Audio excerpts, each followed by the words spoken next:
Hi there, my name is Roger Brooks, and I've had the great pleasure of working in more than 2,000 communities throughout the United States, through Canada, Western Europe, even down in Africa. And over this time, I have come to love and work especially with downtowns. And what's really fun is that this last November, when you had really great weather, I got to spend several weeks in Livingston County. And you have some amazing downtowns with amazing architecture and amazing potential, sometimes a little bit unrealized. But I wanted to spend a little bit of time with you, about half an hour or so, to give you 10 easy things you can do to increase your sales at retail shops, at restaurants, coffee shops, downtown businesses throughout the county. And I'm going to dig right in right now. Number one is blade signs. Blade signs are signs that are perpendicular to us as we are walking down a sidewalk or driving down a street, like you see here in Canmore, Alberta, which is a town of about 10,000 people. These are great examples because in your towns, when I look down the street, I don't know what's in these businesses. The only way I know what's in these businesses is to be across the street. So these blade signs tease us. They keep us walking down the street or driving down the street. So these signs need to be perpendicular to the pedestrians and to vehicular traffic. They don't need to be huge. They need to be fairly consistent in both size and in height. And so generally, I would also say never more than 4 words on a sign. Always promote the lure. Like you can see here, chocolate, collectibles, trains, restaurant. Never more than 4 words. And always promote the lure, not necessarily the name of the shop. Even though, it's Rocky Mountain Chocolate Factory, they made sure Chocolate Factory was in bigger letters. Typically for height and size, I would do no lower than 7 feet, no higher than 9 feet, no wider than 42 inches. They don't all have to be cookie cutter. And then what you can do is use LED spotlights against your facade to shine out on your signs. So let me show you a few examples. This is in Nantucket. You can see it right there from that angle. Some are square, some are more round, some are more rectangle, but at least we don't create sign clutter because we got consistent height and size. Here it is from a slightly different angle. And in this example, you can see signs that are in Carmel, California, another great town. Music boxes. But see where it says concepts? I don't know what concepts is. Always promote the lure to pull people in. In towns where you're more along a highway, they might be slightly larger, like these I took in Valparaiso, Indiana. And for anybody doing blade signs, in Lethbridge, Alberta, these are built 100-mile-an-hour wind loads. They've never had a problem. You can see the last one there's blank. They were just putting them up. So if a merchant changes, you just change the core part of the sign, not the frame itself. I thought these were great examples in Mount Morris for these 2 restaurants. It'd be good if restaurant or eatery is a little bigger letter, but still they did a good job. I knew what they were and what they were about as I was walking down the sidewalk or driving down the street. So promote what you're selling, the lure that will put people into the store. That's the second part of this. For instance, what would you guess it is? I ask audiences all the time.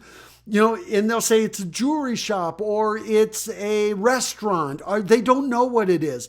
Actually, they sell collectibles, t-shirts, souvenirs, but would you know it? And then so in this one, by the way, avoid script fonts. Can you read what's the bottom part of that sign? It says quality handmade gifts and furniture. Maybe that should be the main words that are on the sign.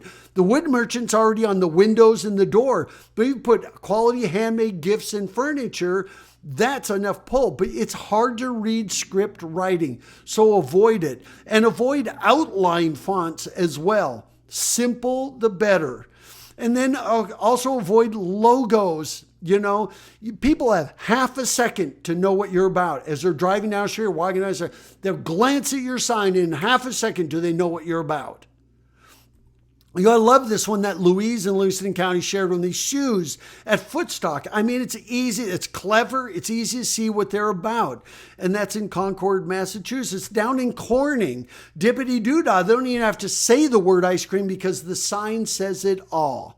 And when we talk about blade signs, if you look at advertising costs, radio advertising, it costs about $2.90 to reach every 1,000 listeners. Newspaper, about $1.47 for what's left of newspapers. Outdoor billboards. But look at what on-place blade signs can do. On-site signs, 61%. Direct mail, 25%. 61%. That's 2.5 times more than doing direct mail to everybody. That's the importance of blade signs. Number 2, sandwich boards. And by the way, if you have great blade signs, there's not near the need to do sandwich boards, which sometimes can be hidden by cars and everything.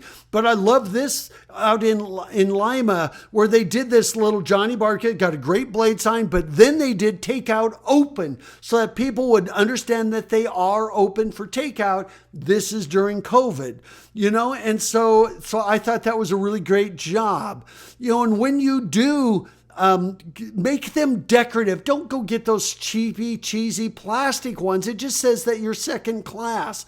So avoid the script fonts. Now, I think this one's fine because you're going to see it as a pedestrian, you know, and promote the lore. Once again, the same rules, you know, but make them decorative, open antiques. See, they didn't have to put the name of the store there. Let customers know you're open. That's a great use of these A-boards or sandwich boards.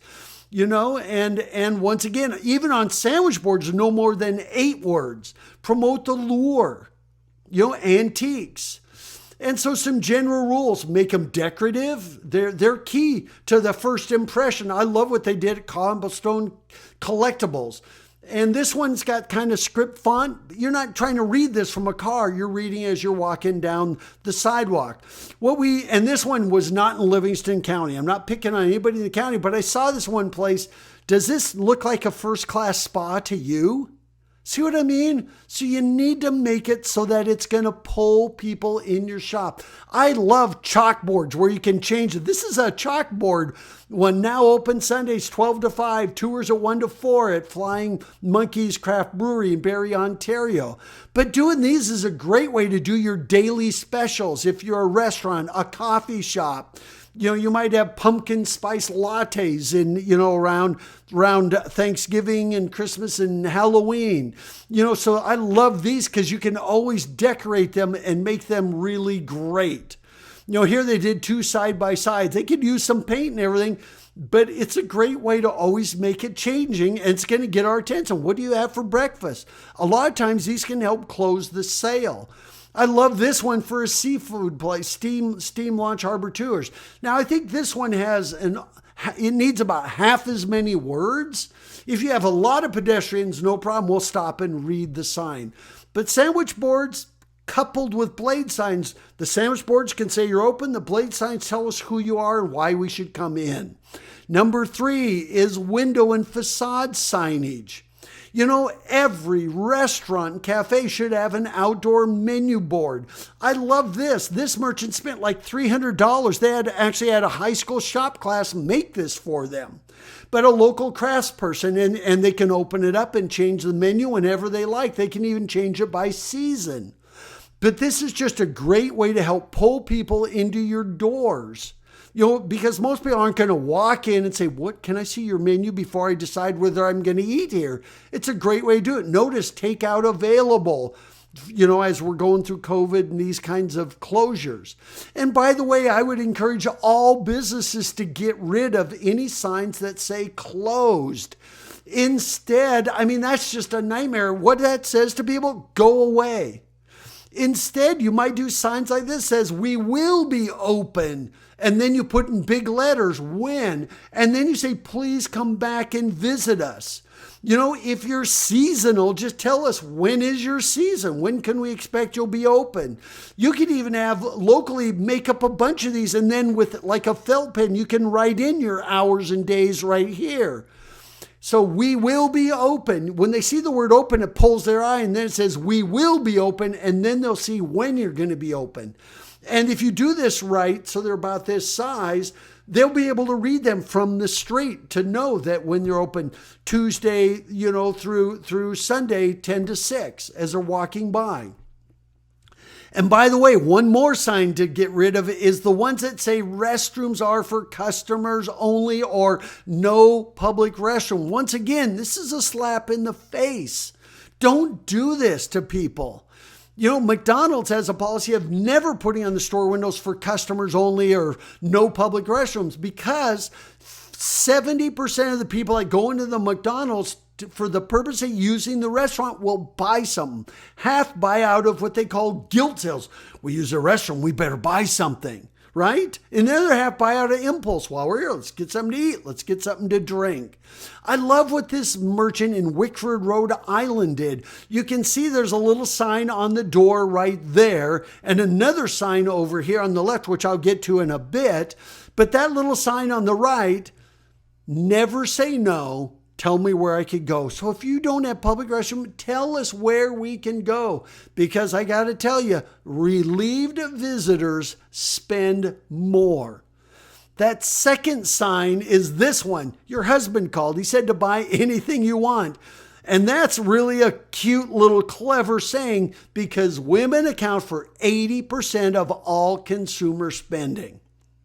So there you go with in-window and in-display signs. Now let's talk about window displays themselves. And by the way, throughout Livingston County, there are some amazing examples of great window displays like this at Pastique. Remember, I was there in November, so you can see they've already got the stockings hung by the chimney with care. What you put in your window displays is really what closes the sale. Your blade sign gets our attention. Your sandwich board tells us you're open. And by the way, you don't have to use sandwich boards. You can use the flags, the open flags, and I'm going to get to that. But then the windows, what we see in your displays is what closes the sale and brings us in. Notice the little open sign hung there. I think it's awesome. I also recommend that merchants get rid of blackout film. They do it so it reduces UV and heat into the store, but they make UV film that's not blackout. We need to see what you have to sell. Otherwise, we're just looking in a mirror. We can't tell whether you're open or closed. I think this is another great example. Look what they did for the holidays, for Halloween, and just for the holidays. I think it was a great job. Here's another one. These are all great examples in your county that we wish more people would emulate. By the way, yellow always pulls the eye more than any other color.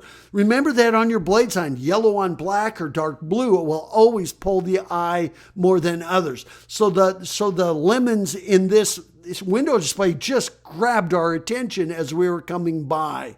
And once again, here's Pastique. I just hit. This is a different. See, they changed it. So this is our first time coming by at the end of October, and they changed it. I think window displays should change like once a month. And that's fantastic. And here you go. Isn't that great? I just think this is a florist. I think they do a really good job there. I'd love to see a bench sitting there right between those two pots would be fantastic. So I can keep going on, but you've got great examples and you need to emulate them with your window displays. The sunflowers, they're yellow. They just pulled our attention here. And then there it is, 8 times a year, even once a month. So there you go, because static window displays create this been there, done that impression, particularly with your local residents who need to be your bread and butter. This one here was so reflective, it was hard to see it, but it was a really great shop in Geneseo. And so, of course, we went inside and it delivered on the promise. And always, whenever you can, add a decorative open sign. In Livingston County, with your beautiful historic downtowns, we're trying to get away from the neon open signs. I got better ways to get their attention, but signs like this are fantastic. They fit your architecture and the ambience of the towns throughout Livingston County. And number 5, window flyers and posters. You know, this is a real problem merchants have. People come and say, would you hang this poster? They're trying to be good citizens. And what happens is you end up with window displays or windows that are just chock full of these posters and flyers. This shop, which is not in your city, it's actually in Montana, there are 21 flyers and signs on the doors and on the window. One shop. It creates clutter. So no more than 4. I mean, what's your first impression? Would you stand there for 10 minutes reading all of those? Probably not. Studies have shown that once you get over 4, we tend to ignore them all. So what you need to do, when somebody says, would you hang this flyer? You can say, well, which one am I going to take out? Or you tell somebody, well, we'll go ahead and post it there, but as soon as somebody else comes in with a newer one, we're trying to be good citizens. You can't make everybody happy, and the last thing you want to do is create this clutter in your sign windows. I mean, I love, this is a hardware store in Nunde, and I think it's a fabulous hardware store. So this is not picking on. I love the decorative displays outside their store. But once again, it's one of these situations, what do we do when we have more than 20 flyers in our windows? And so I think it's great that a hardware store would go ahead and do outdoor displays when I see a lot of your retail businesses don't really do that. So next is window displays in exterior spaces, just like you saw in Nunde. I love, this was one of my favorite Rosa shops in the entire county in Mount Morris. I love these where they extend some of the antiques to exterior spaces. They still give people plenty of walking space, wheelchair space, stroller spaces to get right through their shops.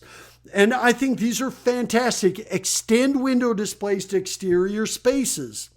I mean, if we go back to Nunde, you can see this. I love this little eatery. It was closed when we were there. We would have eaten there. But once again, it's got extending window displays to exterior spaces. Did a great job with their signage right there. It's just awesome. And I'm sure they change it by season. So, in all your towns, every merchant should be allowed 24 inches to 36 inches along their facade to extend window displays to these exterior spaces. Some examples, I saw this in Canmore, Alberta. Every morning, the merchants go out and they do this. And every night when they close, they put the things back inside. In some of your towns, you have some vacant spaces. What draws our eyes more than your blade signs and sandwich boards is extensions of window displays to exterior spaces. It tells us instantly that you're open, and a teaser of things that they have that are available. I love this. Look at the bike shop there. They actually, because they don't have real wide sidewalks in Canmore, they actually hung them on their facades.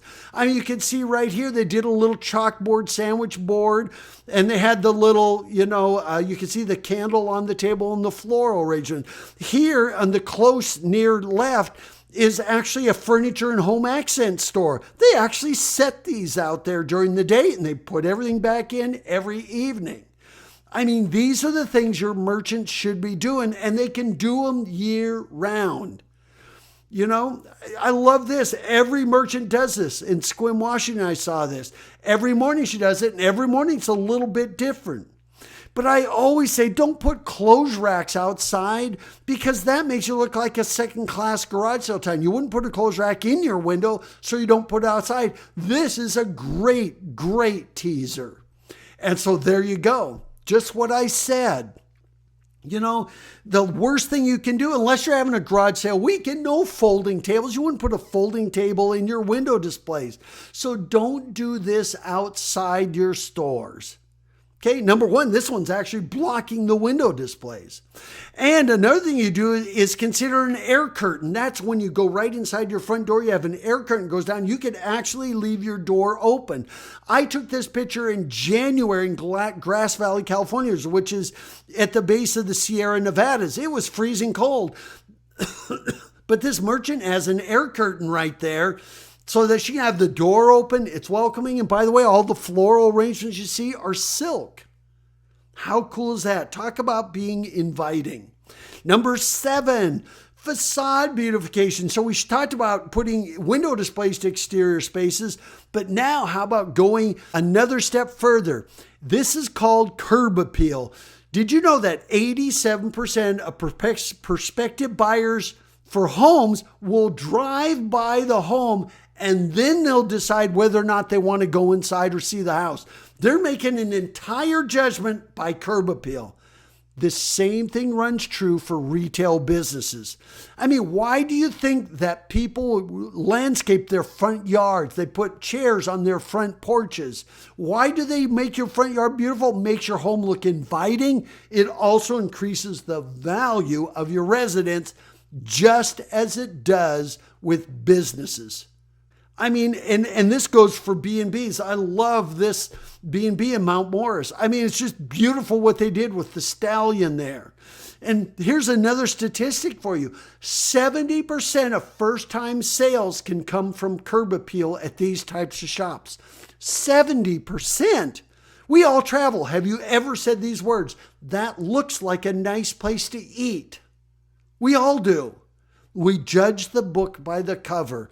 So you can get benches like this that I saw in Lakeville, and I would put these in front of your workshops, or this is why we put these chairs on our front porches. We may never sit them, but it makes our home feel welcoming.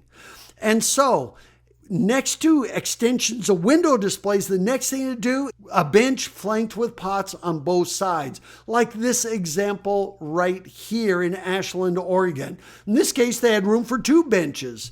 And they had those pots. Here's one in Cannon Beach, Oregon, right there, right outside. This is out of a retail store there. I think it's fantastic. If I go back to Wickford, Rhode Island, look at that.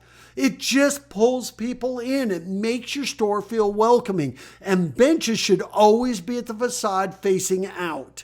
Always, just like a front porch. Here you go. This is another one in Wickford. Look at that with the 2 Adirondack chairs and the little table there. Fantastic. I took this over in Ohio on the shoreline. I think it's great. So if I come to Avon, I would love to see a bench to the left and to the right of those pots there. It would just finish it off. It would just be fantastic. They already do a really good job. But even shops like this, you don't have to be a restaurant to put a table and chair. This is optical. But just by putting that out there, it makes it feel welcome and opening. And of course, every place that sells food should put tables and chairs, even if we're not out there eating this time of year because it's too cold. And I think these are great examples that you already have throughout Livingston County. I think this is just an awesome job in Dansville. I think this is just beautiful, and it has welcome right there. It's a great way to use your flower pot in the winter when things aren't growing. So you could even create a buying co-op for pots and planters. Every 3 feet, by the way, they should just crowd your whole downtown. One shop can't do it all by themselves to make your downtown a draw. In Fredericksburg, Texas, that's what they did. They did a buying co-op. People just pitched in whatever they could afford. They went to a wholesale nursery and they went and got pots that were kind of left over. They might add a hairline crack or a little chip, and they say, we'll take them for pennies on the dollar. And they just lined them up and down the storefronts. And it created an amazing appeal for it. And all of a sudden, people just wanted to walk downtown because it was so beautiful. There were some pots left over, so this merchant did a whole grouping of them to pull people in their doors. And when you do that combined with a blade sign, does it make you want to walk in? You bet. So once again, curb appeal, 70% of first-time sales. Look at this in Neenah, Wisconsin. This is before. Now, the city has done a good job on the curbside beautification, but the facades are pretty bare. Before, after. Sales went up by almost 1/3 just doing that. Think about the favorite places you like to go visit. This is in Cambria, California. It's stunning. Look at this, St. Albert, Alberta. This is before. Look at this.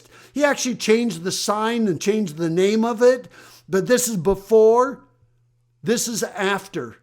You know what the merchant told the mayor? His sales went up 400% just going from this to that. I mean, how amazing is that? So, outdoor cafe dining is huge. Even in the winter, you can do propane heaters, umbrellas. I mean, these are just some quick examples I want to show you of what you can do. This was Salem, Massachusetts. The flowers you see are silk. I actually like real ones better, and it's just a simple rope in the flower pots around it. In some cases where you have narrow sidewalks, you might need to route your pedestrians around. I love this example in Barrie, Ontario. Where in the winter they do put them away, but in the spring, summer, and fall, you can route your pedestrians around there and use your sidewalks for outdoor dining, which I think is fantastic. I mean, even in this case where this is an ice cream shop, they have just 2 tables and 4 chairs. But when they see people eating ice cream in those chairs, line out the door of people trying to buy ice cream. I mean, these are great examples of what you can do along your facades. Number 8 in our list are awnings. This is something you really, really, really need to do, and the county wants to work with you on these. This awning above Pastique just pulls your eye. It's just great. It fits the whole color theme of the place. I mean, here's some other examples. The Euro Cafe in Geneseo. I just love that. That's just awesome. It creates shade. See the tables underneath? Awnings are great. Kesta Lasagna, I think, does a great job, and they actually have a retractable. There you can see the awning out. Here you can see it retracted. And so I think these are just great examples that you can emulate.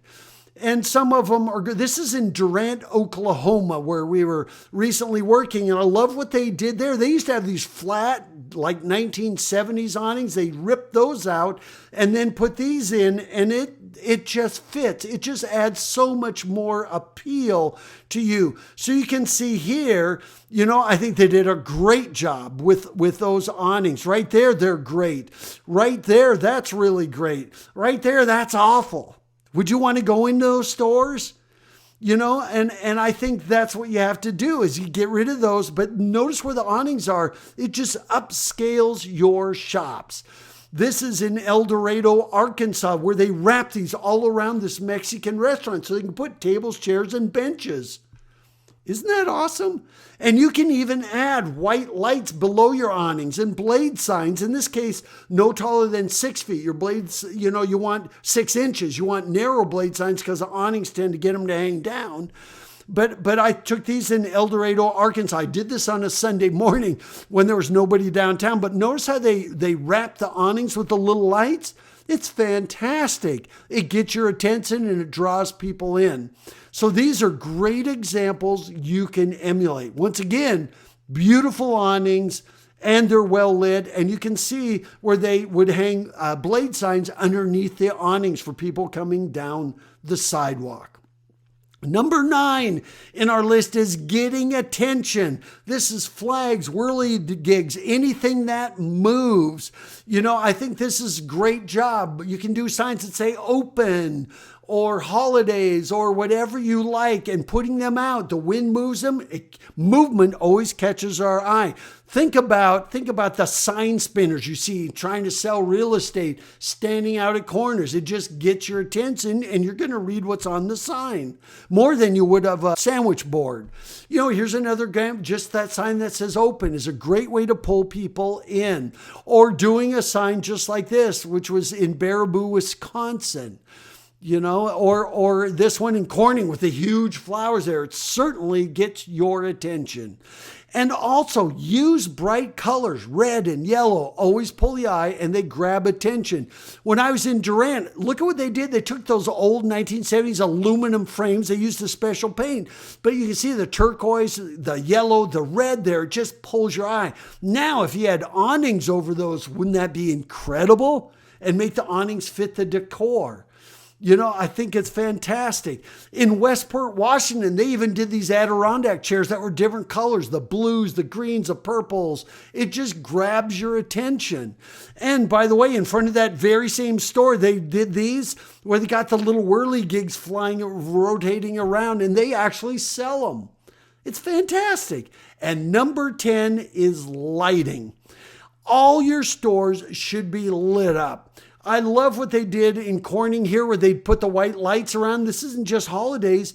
They can put these inside the windows and make sure they're warm lights. I think it's really important that you use warm light, about 2700K. So if you look at that, that's the color you want. In Durant, Oklahoma, they did this. So they're not just the Christmas lights, but these LED string lights, and they're a warm light. It just is fantastic what they did. But we're also talking about how you light up your shops at night. Does it pull people in? And I think it's really important. I know it's a little more money, but with LED lighting, this is in Durant, Oklahoma. I actually walked downtown at night, which I didn't get a chance to do in Livingston County, but I walked downtown at night, and this gets me to come back during the day because they lit up their display windows. This I took from across the street at Maria's. Nice awnings, but look at how they lit up their windows. And you can see the tuck shop off to the right. Here's another one in Durant. They just did a really, really great job so that their stores are selling 24/7 hours a day. And finally, one of the things you do is even line your retail rooftops and round windows with LED lighting. They did this in Durant, and I think it's fantastic. And finally, I said 10, but I got a bonus one for you. And that is a fact that you need to know about as retail merchants, that 70% of all retail spending takes place after 6 o'clock p.m. 70%. And that isn't coming from me. That's coming from the National Retail Federation. These are people like Walmart and Walgreens and CVS and grocery stores, all of these people. And so sometimes we limit our store hours to hours when we're at work. And then you're closed when we're off of work. And then the only time we can ever visit you is really on a Saturday. But for you, what I would do is start with Fridays and Saturdays and be open till 9. It's going to take a while. One merchant can't do it by themselves. Would you go to a mall if only one merchant was open after 6? No. So this is something you should do. And I really, really urge you. Downtown's about where we go after work on weekends. Even for tourism, during the day, we're out in the parks, we're out playing golf, we're out antique shopping, we're out at your wineries, we're out doing all of these things. Then we come back at the end of the day and you're closed. And then you can gradually be working longer hours, and have some consistency. Maybe the day that everybody should be closed is on Mondays. But when you have consistency, at least we know what to expect and when it's safe to come to you, visit you. And so, Collins Quarter, they actually tell you where there's coffee and brunch and dinner when they're closed. It's easy for you to know when they're open. And one or two businesses cannot do it alone. So I want to give you a few more examples. These are going to be pretty quick, but these are photos I took when I was there in last November. And I just went, okay, here's what they did. You can see now the lighting and operational hours. This is a coffee shop, so they might not be open in the evening hours. And I wasn't there after dark, so I didn't know what the lighting was like. But I think they do a fantastic job. I think it's great, and that's in Leicester. Here's now in Dogwood Trading Company. Look at this. Window facade signs, check. Window displays, check. Exterior displays, check. Beautification, check. Getting attention. A blade sign, they could use it. It could even hang, just outside the front there. Might even be under the entry area right there. But as we go through these, I just want to show you, these are some other great examples where they had almost all of them. And actually the Euro Cafe, I think they actually did, when I went there one time, they did actually have a sandwich board that had menu items on it, checking all the boxes, once again. So I think these are great examples for you to emulate. And so I'm going to close this by giving you a checklist. But look at these. These are just great, great examples. And I'm really giving a thumbs up to Kesta Lasagna and some of these businesses for doing such a great job. Once again, the operating hours weren't the best in these, and I don't know what the night lighting was like. That might have been great. But these are good examples that you can emulate, and they're already in Livingston County. I love this one out in Mumford. That's great. Blade signs tell easily when they're open. I wish it was a little later on Fridays and Saturdays, maybe even during the peak season. But once again, it's checking these boxes, and so these are great. Once again, you got the colorful chairs, you got the window displays, you got the whirligig, you got the open sign, you got the blade sign. I mean, how awesome is that? Even here where it's not just in a retail line, I think it's fantastic what they have done. And this place was always busy, by the way. But even when we're driving out in the country, out in Pafard, out here, I think this was just fantastic.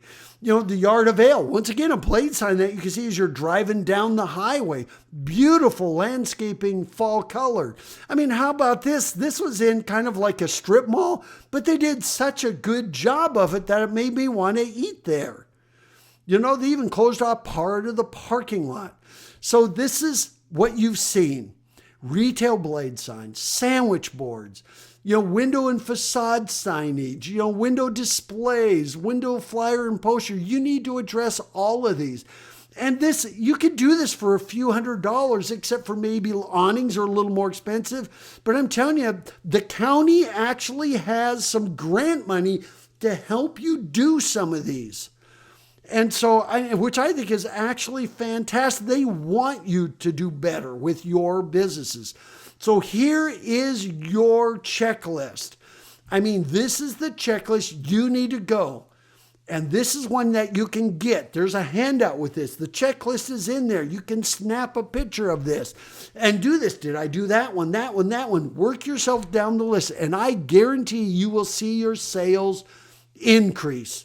They want to help with you. They will help you with these. These are inexpensive ideas and inexpensive things to do.